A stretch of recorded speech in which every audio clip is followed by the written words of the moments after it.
வணக்கம் நேயர்களே. தொடுவானம் தொலைக்காட்சிக்கு தங்களை வரவேற்பதில் மிகவும் மகிழ்ச்சி கொள்கின்றேன். ரொம்ப நாள் கழிச்சு 2வது எபிசோட் நேத்தைக்கு ஒரு எபிசோட் போட்டோம். இப்போ வந்து இன்னொரு எபிசோட் வந்து உங்களுக்கு அ தமிழ்நாடு அரசியல் நிலவரம் பத்தி தான். ஆனா நம்ம வந்து இப்ப இன்னும் 2 நாள் தான் இருக்கு இங்க ஃபர்ஸ்ட் ஃபேஸ்ல வோட்டிங் போடுறதுனால, அ நம்மளுடைய கணிப்பு அந்த கணிப்பெல்லாம் வந்து நம்ம என்னோட அ ட்விட்டர் ஹேண்டில் இருக்கு. எக்ஸோட ஹேண்டில். சன்ஷ்மின்னு சொல்லிட்டு. அதுல போட்டுட்டேன். ஓ! அதுக்கு லிங்க் நான் அப்புறம் அனுப்புறோம். நான் அடுத்தடுத்த எபிசோட்ல இருக்கும்போது அனுப்புறோம் அத. நீங்க வந்து என்ன சொன்னா, என்னோட கணிப்புகள ஏன்னா நாளைக்கெல்லாம் கணிப்பு சொல்ல முடியாது. ஆனா அனாலிசிஸ் நம்ம பண்ணலாம். நம்ம எல்லா விதமான புள்ளி தரவுகளையும் வச்சு, புள்ளி விவரங்கள வச்சு, என்ன மாரி ஒரு நிலைமை நாடு முழுக்க விளங்குகின்றது அப்படிங்கிறத நம்ம வந்து அனாலிசிஸ் பண்ணலாம் நம்ம. அந்த விமர்சனங்கள் வந்து நம்ம இப்ப பண்றோம். இப்போ வந்து வட தமிழ்நாட்டு வட தமிழ்நாடுன்னு சொன்னா சென்னை நகரம், மாநகரம், அதை சுத்தி ஒரு 2 தொகுதிகள் திருவள்ளூர், ஸ்ரீபெரும்புதூர். இதை விட்டுட்டோம் சொன்னா ஒரு 10 தொகுதிகள் வருது வட தமிழ்நாடு. இந்த வட தமிழ்நாட்டுல வன்னியர்கள் பெரும்பான்மையா இருக்கக்கூடிய இடங்கள் நிறைய இருக்கு. அப்புறம் வந்து பட்டியலின மக்களும் பெரும்பான்மையா இருக்கக்கூடியது. பல கட்சிகளுக்கு இங்க வந்து அதிக இடங்கள் கிடைக்கணும் அப்படிங்கறத ஒரு ஏன்னா சென்னையில இருந்து கொஞ்சம் தூரத்திலே ஒரு 200 250 கிலோமீட்டர் தூரத்துக்குள்ளே தான் இது வருது அப்படிங்கிறதுனால இதுல வந்து இந்த தொகுதிகள் நிறைய ஜெயிக்கணும் அப்படின்னு சொல்லிட்டு இப்ப நம்ம அரக்கோணம் இருக்கு உங்களுக்கு, வேலூர் இருக்கு, காஞ்சிபுரம் இருக்கு, விழுப்புரம் இருக்கு, திருவண்ணாமலை இருக்கு, ஆரணி இருக்கு, கடலூர் இருக்கு, அப்படி சிதம்பரம் வரைக்கும் போகும். இந்த பக்கம் கிருஷ்ணகிரி வரைக்கும் போகும். அது வந்து வட தமிழ்நாடுங்கிறதுக்கு இதை வந்து நம்ம இதுல என்ன இருக்குங்கிறத நம்ம வந்து இப்போ ஒவ்வொரு தொகுதியா நம்ம மொத்தமா அதோட என்ன இருக்கு அந்த 10 தொகுதிகளோடதுங்கிறதையும் நம்ம பார்ப்போம். அதன் பிறகு வந்து நம்ம இதை எப்படி மேலும் கொண்டு போகலாம் அப்படிங்கிறத நம்ம பார்ப்போம். பாத்தீங்கன்னு சொன்னா இதுல வந்து 1,06,000 1,06,21,000 ஓட்டு வந்து எலக்டர்ஸ் இருந்தாங்க 2009 2009ல 2009ல போலிங் ஆச்சு 80,73,000 வந்து போலிங் ஆச்சு உங்களுக்கு. அதே போல 2014ல பார்த்தோம் சொன்னா 1,37,10,000 ஓட்டர்ஸ், அதாவது 30 லட்சம் ஓட்டு வந்து உங்களுக்கு அதிகமாச்சு. 30 லட்சம் ஓட்டு வந்து 30,88,000 ஓட்டு அதிகமான ஓட்டர்ஸ் இருந்தாங்க. அதாவது சேர்ந்தது 2014ல புதிய வாக்காளர்கள் இணைந்தது. ஆனா வந்து அதுல ஓட்டு போட்டதே பாத்தீங்கன்னா 26 லட்சம் தான் அதிகமா வந்து பதிவானது. 80 லட்சத்துல இருந்து இன்னொரு 26 லட்சம் சேர்த்து 1,06,00,000 ஓட்டு பதிவு நடந்தது. 2019 பார்த்தோம்னா ஒரு 11,43,000 வாக்காளர்கள் அதிகமாறாங்க. அதாவது 37ல இருந்து 11 போட்டோம்னா 1,48,00,000. ஆனா ஓட்டு பதிவு வந்து வெறும் 7,000 தான் உங்களுக்கு 7 லட்சம் தான் நடக்குது. ஓட்டு பதிவு வந்து 7 லட்சம் தான் புதுசா சேர்ந்த வாக்காளர்கள். அதாவது 1,14,43,000 11 லட்சம் பேர் சேர்றாங்க. ஆனா அதுல வந்து 8 கோடி, நான் 7 கோடி இல்ல 8 கோடி பேர் வந்து அவங்க வந்து வாக்குப்பதிவு செலுத்துறாங்க. 11 லட்சத்துல 8 கோடி, அதுலயும் 3 கோடி 3 லட்சம் பேர் செலுத்தல உங்களுக்கு. இப்ப பார்க்கும்போது பார்த்தோம் சொன்னா உங்களுக்கு 7,64,000 பேர் வந்து தான் வாக்கு செலுத்துறாங்க. புதிதா வாக்கு செலுத்துறவங்க அப்படின்னு சொல்லிட்டு. இந்த தொகுதிகள் என்னென்ன அப்படின்னு பார்த்தோம் சொன்னா உங்களுக்கு ஒவ்வொரு தொகுதிக்கும் என்ன பர்சன்டேஜ் இருந்தது அப்படிங்கிறத பார்க்கலாம் நம்ம. இந்த தொகுதிகள் என்னென்ன அப்படிங்கறதை நம்ம பார்க்கலாம். இப்ப தொகுதிகள் என்னென்னு சொன்னா அரக்கோணம், அப்புறம் வேலூர், இந்த பக்கம் கிருஷ்ணகிரி, அப்புறம் காஞ்சிபுரம், ஆரணி, திருவண்ணாமலை, கள்ளக்குறிச்சி, விழுப்புரம், கடலூர், சிதம்பரம். இது ஒவ்வொன்னோடது என்ன உங்களுக்கு ஓட்டு பதிவு இருந்ததுன்னு பார்க்க உங்களுக்கு. அரக்கோணத்துல இருந்து 78.6 இருந்தது. இது வந்து 2019ஓட ஓட்டு பதிவு வச்சுங்க. கடைசியா கிடைச்சது நமக்கு 2019ஓட ஓட்டு பதிவு இது. வேலூர்ல 71.5 74. வேலூர்ல என்ன சொன்னா தேர்தல் எல்லாம் முடிஞ்சதுக்கு அப்புறம் வந்து நடந்தது. டெஃபர் பண்ணிட்டாங்க. இந்தியாவில் வந்து ஒரே ஒரு தொகுதி தான் டெஃபர் பண்ணாங்க. அந்த 543ல அது வேலூர் தொகுதி தான். அதன் பிறகு வந்து உங்களுக்கு கிருஷ்ணகிரி பார்த்தாங்க 75.9. இந்த பக்கம் எடுத்தோம்னா உங்களுக்கு விழுப்புரம் சிலது 78, சிலது 76, 80% மேல எதுவுமே இல்லை. இங்க 79 தான் உங்களுக்கு இருக்கு உங்களுக்கு. காஞ்சிபுரம் வந்து 76%, 75.3% உங்களுக்கு. ஆரணி 79% உங்களுக்கு.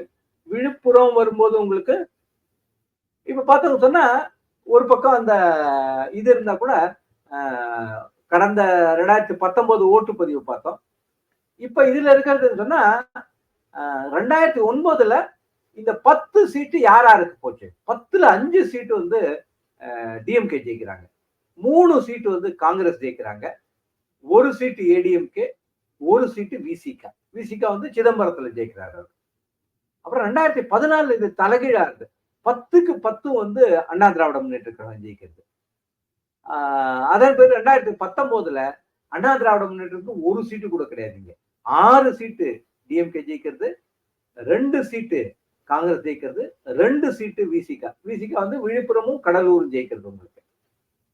இதுல ஃபர்தரா பார்த்தோம் சொன்னா இது இவங்களோட ஓட்டு அந்த 6 பார்ட்டி மேஜர் பார்ட்டிஸ் வந்து அவங்களோட ஓட்டு என்ன இருந்தது அப்படிங்கிறத பார்ப்போம். 2009ல பார்த்தோம் சொன்னா ஏடிஎம்கேக்கு வெற்றி பெற்ற தொகுதிகள் எதுவும் இல்லை. வெற்றி பெற்றதுல ஓட்டு என்ன அப்படிங்கறத பார்க்கணும் நம்ம.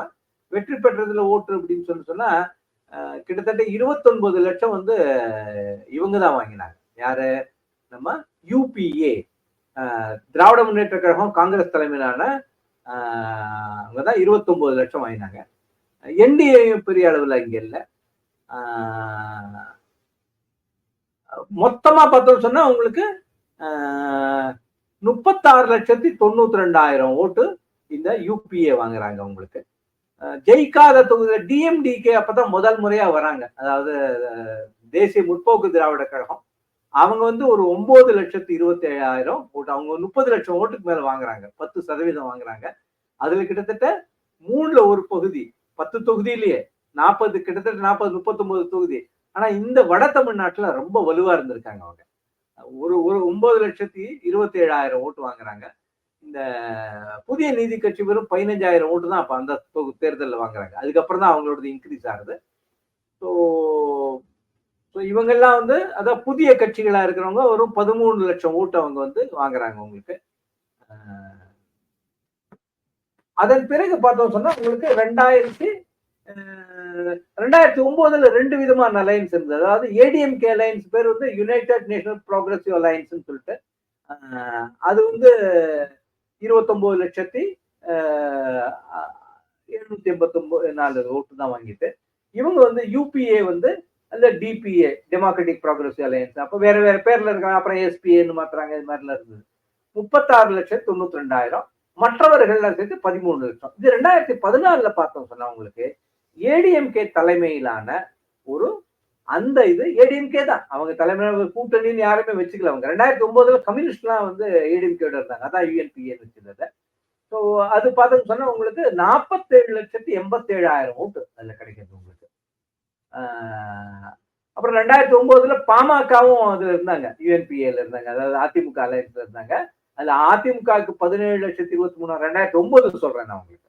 17,23,000 பாமகவுக்கு வந்து 11,78,000 மொத்தமா சேர்த்து 29 லட்சம். இப்ப 2014 பார்த்தோம் சொன்னா திராவிட முன்னேற்ற கழகத்துக்கு வெறும் 29,61,000 அந்த அலையன்ஸுக்கு. அதுல திராவிட முன்னேற்றம் தனியா 23,47,000 கிடைக்கிறது. காங்கிரஸுக்கு வெறும் 3,12,000 கிடைக்கிறது. விசிகாக்கு 3,01,000 கிடைக்கிறது. என்டிஏ பார்த்தோம் சொன்னா அப்ப வந்து தனி என்டிஏ தலைமையில தனி கூட்டணி அதுல பாமக இருந்தது. பாமகக்கு 11,41,000 ஓட்டுகள் கிடைக்கிறது. சீட்டு எதுவும் கிடைக்கல இங்க வட தமிழ்நாட்டுல அவங்களுக்கு. டிஎம்டிகேக்கு 5,21,000 அதாவது 2009ல 9,27,000 இருந்தது. 5,21,000 ஓட்டா ஆயிடுறது அவங்களுக்கு இந்த வட தமிழ்நாடு பொறுத்தமட்டில். அதுக்கப்புறம் பார்த்தோம் சொன்னா இண்டிபெண்டன்ஸ் வந்து இந்த இவங்க எல்லாம் சேர்த்து இந்த பிஎன்கே கூட இண்டிபெண்டன்ஸ்ல தான் வருது. அப்ப என்டிஏ கூட இருந்தாங்க அவங்க 2,67,000 வருது உங்களுக்கு. டோட்டலா என்டிஏவோட ஓட்டு வந்து அப்ப வந்து 16,70,000 ஓட்டு அங்க வட தமிழ்நாட்டுல இந்த 10 சீட்டு. வட தமிழ்நாட்டுல 2014ல 47 லட்சம் வந்து திராவிட முன்னேற்ற இது அண்ணா திராவிட முன்னேற்ற கழக கூட்டணி கிடைக்கிறது. என்டிஏக்கு வந்து 16,70,000. அப்புறம் டிஎம்கே தலைமையிலான காங்கிரஸ் டிஎம்கே விசிகா அவங்க கூட்டணிக்கு வந்து 29,61,000 மற்றவர்கள் வந்து 2,67,000. 2019ல மறுபடியும் இது தலைகீழாது. திராவிட முன்னேற்ற கழகத்துக்கு வந்து அதிகமான வந்து ஓட்டு சீட்டு அவங்களுக்கு கிடைக்கிறது உங்களுக்கு. அண்ணா திராவிட முன்னேற்ற கழகத்துக்கு வந்து வெறும் 20,97,000 ஓட்டு தான் கிடைக்கிறது. ஆனா திராவிட முன்னேற்ற கழகத்துக்கு 37,51,000 கிடைக்கிறது உங்களுக்கு. பாமக வந்து அண்ணா திராவிட முன்னேற்ற கழக அலையன்ஸ்ல தான் இருந்தது அது. அது 11,52,000 வருது. டிஎம்டிகே வந்து அந்த சமயத்துல ஏடிஎம்கே அலையன்ஸ் இருந்து அவங்க 3,22,21,000 வருது. அதாவது 9,27,000 2009ல, அது 5,21,000 வருது 2014ல. 2019 வர என்ன சொன்னா அவங்களுக்கு 3,21,000 தான் இருக்கு. ஆனா திராவிட முன்னேற்ற கழக அலையன்ஸ் வந்து கிட்டத்தட்ட அவங்களுக்கு வந்து 60 லட்சத்துக்கிட்ட அவங்க வந்து ஓட்டு வாங்குறாங்க. கிட்டத்தட்ட 60 லட்சம் வந்து ஓட்டு இந்த வட தமிழ்நாட்டுல மட்டும். அவங்களுக்கு எல்லா சீட்டையும் அவங்களே தான் ஜெயிக்கிறாங்க. 6 வந்து திராவிட முன்னேற்ற கழகம், 2 காங்கிரஸ் கட்சி, 2 வந்து விசிக. அதனால ஒரு ஃபுல் ஸ்வீப் கம்ப்ளீட்டா வந்து உங்களுக்கு ஸ்வீப் பண்ணி எடுத்துடுறாங்க. இதுல வந்து இப்ப ஓட்டு கட்சி வாரியா பார்த்தோம் சொன்னா உங்களுக்கு ஏடிஎம்கேக்கு வந்து 2014ல வந்து 4,93,000 அரக்கோணத்துல வாங்குறாங்க. 2009ல பார்த்தோம்னு சொன்னா ஏடிஎம்கே 2019 2 தடவையும் அவங்க கண்டெஸ்ட் பண்ணல. அந்த சமயத்துல பாமக தான் கண்டெஸ்ட் பண்ணாங்க. பாமக வந்து 2009ல வந்து 3,05,000 வாங்குறாங்க. 2014ல வந்து 2,33,000. அப்போ வந்து தேசிய ஜனநாயக கூட்டணியில இப்போ வந்து பாலுன்னு ஒருத்தர் கண்டெஸ்ட் பண்றாரு தேசிய ஜனநாயக கூட்டணியில இருந்தா உங்களுக்கு அரக்கோணத்துல. போன தடவை வாங்கினது வந்து 2014 தேசிய ஜனநாயக கூட்டணி வந்து 2,33,000 தான். இப்ப அதோட அதிகமா வாங்குவாரா அதான் பார்க்கணும். இப்ப 2019ல அதிமுகவோட சேர்ந்து தான் கண்டெஸ்ட் பண்றாங்க பாமக. 3,43,000 வந்துருது. 2009ல 3,05,000, 2019ல வந்து 3,43,000. கிட்டத்தட்ட அதிமுகவோட சேர்றதுனால அவங்களுக்கு என்ன சொன்னா 1 லட்சம் வாக்குகள் அதிகமா கிடைக்கிறதுக்கு வாய்ப்பு. 1 லட்சம் வாக்குகள் வந்து கிடைக்கிறது இல்ல 80,000 வாக்குகள் 70,000 வாக்குகள் தான் கிடைக்கிறது. 2014ல வந்து காங்கிரஸ் தனியா தான் போட்டிட்டு. காங்கிரஸ் தனியா போட்டிட்டோம் சொன்னா ஒவ்வொரு இடத்துலயும் அவங்களோட ஆவரேஜா என்ன கிடைச்சதுன்னு சொன்னா உங்களுக்கு வெறும் 30,000 ஓட்டு தான். 3 லட்சம் ஓட்டு தான் 2014ல வட தமிழ்நாட்டுல அவங்க கிடைக்கிறது. 10 சீட்டுக்கு அதை டிவைட் பண்ண வெறும் 30,000 ஓட்டு தான் ஒரு கான்ஸ்டியூன்சிக்கு கிடைக்கிறது அவங்களுக்கு. விசிக தொடர்ந்து கூட்டணியில இருக்கிறதுனால அவங்க வந்து சிதம்பரம் தொகுதியிலே 4,28,000, 3 லட்சம், அப்புறம் 5 லட்சம் வாங்கிட்டாங்க அவங்க. டிஎம்டிக்கு முதல்ல இருந்தே குறைஞ்சிட்டு தான் வருது அவங்களுக்கு. ஆரணியில கொஞ்சம் 1 லட்சத்துக்கு மேல வாங்கினாங்க. அரக்கோணத்துல 80,000 ஓட்டு எப்பவுமே இருக்கு அவங்களுக்கு. சிதம்பரத்துல 66,000 ஓட்டு வாங்கினாங்க. கடலூர்ல இதெல்லாம் வந்து 2009 சொல்றேன் நான் உங்களுக்கு. கடலூர்ல வந்து அப்புறம் 2014லயும் தேசிய ஜனநாயகத்துல 1,47,000 ஓட்டு வாங்கினாங்க. கள்ளக்குறிச்சியிலயும் நல்ல 3 தேர்தலுமே கள்ளக்குறிச்சியில் நல்ல ஓட்டு அவங்களுக்கு. 2019ல இப்ப கூட வந்து அவங்க நிக்கிறாங்க. 3,21,000 ஓட்டு வாங்கினாங்க. கள்ளக்குறிச்சியில டிஎம்டிகேயோட ஒரு ஸ்ட்ராங் ஹோல்டர், தேசிய முற்போக்கு ஜனநாயக கட்சியோடது ஒரு திராவிட கட்சியோடது ஒரு ஸ்ட்ராங் ஹோல்டர். கிருஷ்ணகிரி பார்த்தவங்க சொன்ன முதல்ல வாங்கினது தான் 97,000 வாங்கினாங்க. அப்புறம் திருவண்ணாமலை 56,000 வாங்கினாங்க. இதெல்லாம் 2009 வாங்கினது உங்களுக்கு. இதுக்கு அடுத்தது பார்த்தோம் சொன்னா திராவிட முன்னேற்ற கழகம் வந்து உங்களுக்கு தொடர்ந்து வாங்கிட்டு இருக்காங்க. அரக்கோணத்துல 4 லட்சம், அப்புறம் 2,5 லட்சம், அப்புறம் 6,45 லட்சம் வாங்கிட்டாங்க. ஆரணியில 2,58,000 2000. அவங்க தனியா இருக்கும்போது கம்மியா தான் வாங்குறாங்க. கூட்டணியா இருக்கும்போது 2019 வந்து ஒரு அவுட்லயர் எலெக்ஷன், விதிவிலக்கா இருக்கக்கூடிய ஒரு எலெக்ஷன். அதுல திராவிட முன்னேற்ற கழகம் எல்லா இடத்துலயுமே நல்ல வாக்கு வாங்கியிருக்காங்க அவங்க. இப்ப பார்த்தோம் சொன்னா இதுல சதவிகிதம் பார்க்கலாம். இது கிட்டத்தட்ட சில இடங்கள் எல்லாம் வந்து 2019ல பார்த்தோம் சொன்னா திராவிட முன்னேற்ற கழகம் பல தொகுதிகள்ல 1, 2, 3, 4 உங்களுக்கு 5 எல்லா தொகுதிகளுமே ஆல்மோஸ்ட் வந்து 6 தொகுதிகள்ல 5 தொகுதி வந்து அவங்க வந்து 50% மேல ஓட்டு எடுத்து அவங்க வந்து இது பண்ணிருக்காங்க. இப்ப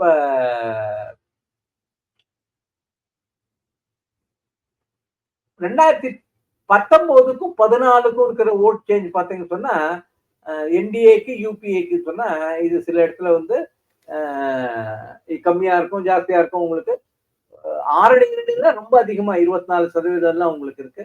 கள்ளக்குறிச்சியில 30% வித்தியாசம் இருக்கு உங்களுக்கு. சில சமயம் வந்து என்டிஏக்கு வந்து பாமகவுக்கு 48% கூட வித்தியாசம் இருக்கு. அது மைனஸா இருந்தது உங்களுக்கு. ஸோ ஓட் ஷேர் பார்த்தோம் சொன்னா தேசிய ஜனநாயக கூட்டணிக்கு பல இடத்துல கம்மியா தான் இருந்திருக்கு. ஆனா இது வந்து எல்லாமே இந்த 10 தொகுதிகளுமே வந்து நம்ம பாமகக்கு கொஞ்சம் செல்வாக்கு இருக்கு. அதிகமான ஓட்டுகளை அவங்க பெறக்கூடிய அந்த 5.5% ஓட்டுல கிட்டத்தட்ட பாதிக்கு பாதி இங்க இருக்கிற மாதிரி தான் வச்சுங்க அவங்களுக்கு. இந்த வட தமிழ்நாட்டுல குறிப்பா இந்த பகுதியில தான் அவங்களுக்கு அதிகமான ஓட்டுகள் அவங்க இந்த 10 தொகுதியில தான் அவங்களுக்கு அதிகமான ஓட்டுகள் கிடைக்கும். ஆஹ் இதுல டெபாசிட் போனதுன்னு சொன்னா 2009 வந்து 12 தொகுதிகளில் டெபாசிட் போறது போன ஆட்கள் இவங்க மேஜர் கட்சிகளுக்கு போல வச்சிருக்கோம். தேமுதிக அப்ப போச்சு சில இடங்கள்ல. 2014 அது 10 தொகுதியா இருந்து 2019 ஒரு 34 கேண்டிடேட் வந்து டெபாசிட் இழக்கிறாங்க அவங்களுக்கு. புதுசா 2-3 கட்சிகள் வருது. அவங்க எல்லாம் ஓட் கட்டர்ஸா இருக்காங்க. ஓட் கட்டர்ஸ் சொன்னா அவங்களால வந்து வெற்றி வாய்ப்பையே பாதிக்கக்கூடியவங்களா. அதுல வந்து இந்த கொங்கு நாடு மக்கள் கட்சி இருக்கு உங்களுக்கு. அப்புறம் மனித இது மக்கள் நீதி மையம் இருந்தது. பிஎஸ்பி எப்பவுமே வந்து கொஞ்சம் கொஞ்சம் ஓட்டை எடுத்துட்டு போயிட்டு அவங்க வந்து வெற்றி வாய்ப்பை பாதிப்பாங்க. இப்ப மக்கள் நீதி மையத்தை பார்த்தோம் சொன்னா 17,700 ஓட்டு வந்து அவங்களோட ஆவரேஜ் ஓட்டு 8 சீட்ல. ஸோ அப்பனா பாத்தீங்கன்னு சொன்னா 8 856 உங்களுக்கு. கிட்டத்தட்ட 1,00,000 சொச்ச ஓட்டு தான் இவங்க வாங்குறாங்க மொத்தமே இந்த வட தமிழ்நாட்டுல வாங்குறது சொன்ன இந்த 10 சீட்ல. 2 சீட்ல 20,000 ஓட்டு வாங்குறாங்க கொங்கு மக்கள் கட்சி. 10 சீட்லயும் பிஎஸ்பி கட்டஸ்ட் பண்றது அவங்க வந்து ஆவரேஜா 5,000 ஓட்டு கட் பண்றாங்க ஒரு இடத்துலயும். பின்னாடி வந்து நம்ம நாம் தமிழர் கட்சி இந்த 10 சீட்ல சேர்த்து 2019 கிட்டத்தட்ட அவங்க வந்து 33,000 ஓட்டு ஒரு தொகுதிக்கு வாங்குறாங்க. ஆவரேஜ் ஓட்டு ஆவரேஜா 33,000 ஓட்டு வாங்குறாங்க. அதாவது 3,34,000 ஓட்டு 2019 இந்த 10 தொகுதிகளில் அவங்க கிடைச்சிருக்கு. நான் சொன்னேன் உங்களுக்கு 2014 காங்கிரஸ் தனியா போட்டியிடும் போது அவங்களுக்கு ஆவரேஜ் ஓட்டுன்னு சொன்னா ஒரு தொகுதிக்கு 30,000 ஓட்டு தான். காங்கிரஸுக்கு என்ன இருக்கோ அதே அளவுக்கு இங்க நாத்தாக்காக்கு இருக்கு உங்களுக்கு. இது பாத்தீங்கன்னு சொன்னா அதிக வாக்கு வித்தியாசத்துல ஜெயிக்கிறது. மேல போக போக அந்த சின்னம் மேல போக போக 30%, 25 இந்த நடுவுல இருக்கிறது 25%. ரெண்டாவதா இருக்கிறது வந்து இது வந்து உங்களுக்கு 15%. ரொம்ப கீழே இருக்கிறது 5% ஓட்டுக்குள்ள. இங்க யாருமே 5%க்குள்ள ஜெயிக்கல. திராவிட முன்னேற்ற கழகம் வந்து இது விசிகா வந்து 10%க்கும் 15%க்கும் நடுவுல ஜெயிச்சுக்கு 12%த்துல ஜெயிச்சுக்கு. காங்கிரஸும் திராவிட முன்னேற்ற கழகம் அந்த சீட்ல 2006 சீட்ல கிட்டத்தட்ட 4 சீட் வந்து அதிகமான ஓட்டு வித்தியாசத்துல தான் ஜெயிச்சிருக்காங்க. 25க்கு மேல இருக்கிறது தான் இருக்கு உங்களுக்கு. 25%க்கு மேல வாக்கு வித்தியாசம் ஒருத்தருக்கு இருக்கிற மாதிரி ஒரு கேண்டிடேட்டுக்கு இன்னொரு கேண்டிடேட் இருக்கிற மாதிரி அந்த மாதிரி வாக்கு வித்தியாசத்துல அவங்க ஜெயிச்சிருக்காங்க. அதோட இன்னொரு பதிப்பு தான் இது உங்களுக்கு. இதுல பாத்தீங்கன்னு சொன்னா அந்த விமன் கேண்டிடேட் வந்து 12 பேர் கண்டெஸ்ட் பண்றாங்க. ஆனா வந்து 2014 தான் 2 பெண்கள் வந்து இங்க இருந்து ஜெயிக்கிறாங்க. அது 2மே அதிமுகவை சேர்ந்தவங்க. மற்றபடி விமன் கேண்டிடேட் வந்து எல்லா இடத்துலயுமே வந்து கம்மியா தான் உங்களுக்கு கண்டெஸ்ட் பண்றாங்க. இது பார்த்தோம் சொன்னா நோட்டா. நோட்டா வந்து 2009 வந்து கிட்டத்தட்ட வந்து 3,59,000 இருக்கு. 14 வந்து அது குறையிறது 2,67,000. 19 அது இன்னும் குறைஞ்சு 2,11,000 வந்துருது உங்களுக்கு. ஸோ அப்படி இருக்கும்போது என்ன சொன்னா மக்கள் வந்து தேர்தல் மீது ஒரு அவநம்பிக்கை கொள்ளவில்லை. சில இடங்கள்ல அது மாதிரி நான் எதுக்கு இருந்தா நோட்டா போடுவேன்.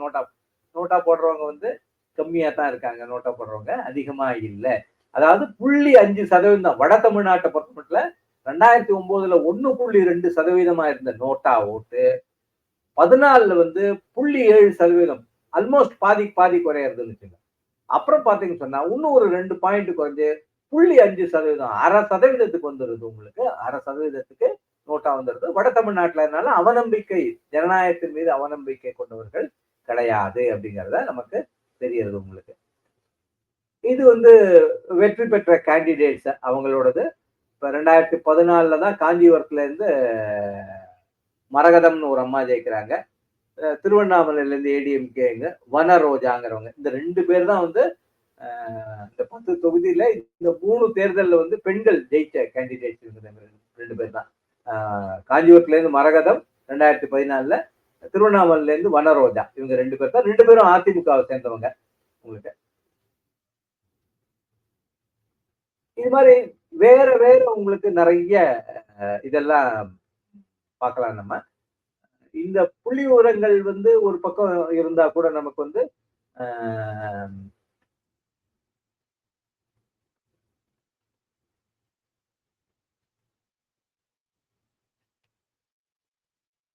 இன்னைக்கு வரக்கூடிய இந்த 2024 தேர்தலில் இது என்ன மாதிரி ஒரு பாதிப்பை ஏற்படுத்தோ, எப்படி இருக்க போறது அப்படிங்கிறது தான் உங்களுக்கு. இந்த பகுதிகளில் பாத்தீங்கன்னு சொன்னா தேசிய ஜனநாயக கூட்டணியோட பாமக சேர்ந்து இருந்தாலும் அவர்களுடைய வாக்குகளை வலுப்படுத்தக்கூடிய அளவுக்கு தேசிய ஜனநாயக கூட்டணியில் இருக்கின்ற மற்ற கட்சிகளுக்கு இங்கு செல்வாக்கு கிடையாது. அதனால இது வந்து அக்ரகேட்ல சேரும். தேசிய ஜனநாயக கூட்டணி அதிக ஓட்டுகள் வாங்குறதுக்கு வந்து என்ன சொன்னா இந்த ஓட்டுகள் எவ்வளவு ஆறுது, புதுசா யாரு சேர்றாங்கிறது இருக்கும். ஆனா வந்து அவங்க வந்து வெற்றி வாய்ப்பு இங்க இருக்கா அப்படின்னு சொன்னா இது ரொம்ப கம்மி. சிதம்பரத்துல சில விஷயங்கள் எதிர்பார்க்கிறாங்க. ஏன்னா பாமகக்கு ஒரு அதிகபட்சமான ஓட்டுகள் அங்க இருக்கு. அங்க ஒரு முயற்சி பண்ணிட்டு இருக்காங்க. அதே போல வேலூர்ல வந்து 2 முறையா வந்து அவர் வந்து போன முறை வந்து அவர் ரொம்ப ஒரு 8000 ஓட்டுகள்ல தான் அந்த ஏசி சண்முகம் அவர்கள் தோத்துருக்காங்க. அங்க ரொம்ப எதிர்பார்க்கிறாங்க. மற்றபடி இது என்ன சொன்னா திராவிட முன்னேற்ற கழகத்துக்கும் அண்ணா திராவிட முன்னேற்ற கழகம், அதாவது திராவிட முன்னேற்ற கழக கூட்டணிக்கும் அண்ணா திராவிட முன்னேற்ற கழக கூட்டணிக்கும் நேரடி போட்டிகள் தான் இங்க நிறைய இருக்கும். நேரடி போட்டிகள்ல தான் நிறைய இருக்கும்.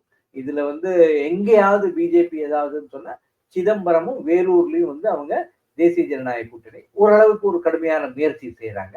மற்ற இடங்கள் எல்லாம் அவங்க வந்து எங்கேயாவது ஒரு முயற்சி பண்ணி 2வது இடத்துக்கு வர முடியுமா அப்படின்னு பாக்குறதுக்கு தான் அவங்களோட விருப்பம். வெற்றி வாய்ப்புகள்ங்கிறது இந்த பழைய புள்ளி விவரங்களை வச்சு பார்க்கும்போது அது முடியாதது என்பது நமக்கு தெரிகின்றது. நம்ம இது போல தமிழ்நாட்டுல அடுத்தடுத்து நம்ம வந்து தமிழ்நாட்டுல மொத்தம் 6 ரீஜன் இருக்கு. இப்ப வட தமிழ்நாடு, அது சென்னை நகரத்துல 3 தொகுதி, அது 2 தொகுதி இருக்கு, 5 தொகுதி இருக்கு. இது பத்தி எல்லாம் நம்ம வந்து வருகின்ற ஒரு எபிசோட்ல அதை பத்தி எல்லாம் நம்ம விவாதிப்போம். நன்றி. நீங்க எல்லாரும் வந்து இதை சப்ஸ்கிரைப் பண்ணுங்க, இத லைக் பண்ணி உங்க கமெண்ட்ஸ் போடுங்க. கமெண்ட் போடாம இருக்காங்க, நிறைய பேர் கமெண்ட்ஸ் போடுங்க. 3வது வந்து இதை உங்களுடைய நண்பர்களுக்கும் தெரிந்த ஒரு தொடர்புல இருக்கிறவங்களுக்கும் அவங்களுக்கெல்லாம் இதை ஷேர் பண்ணுங்க. நல்ல தரவுகள், தரமான ஒரு ஒரு இந்த மாதிரி பதிவுகள்லாம் வந்து பெரும்பாலான மக்களுக்கு சென்றடைய வேண்டும்.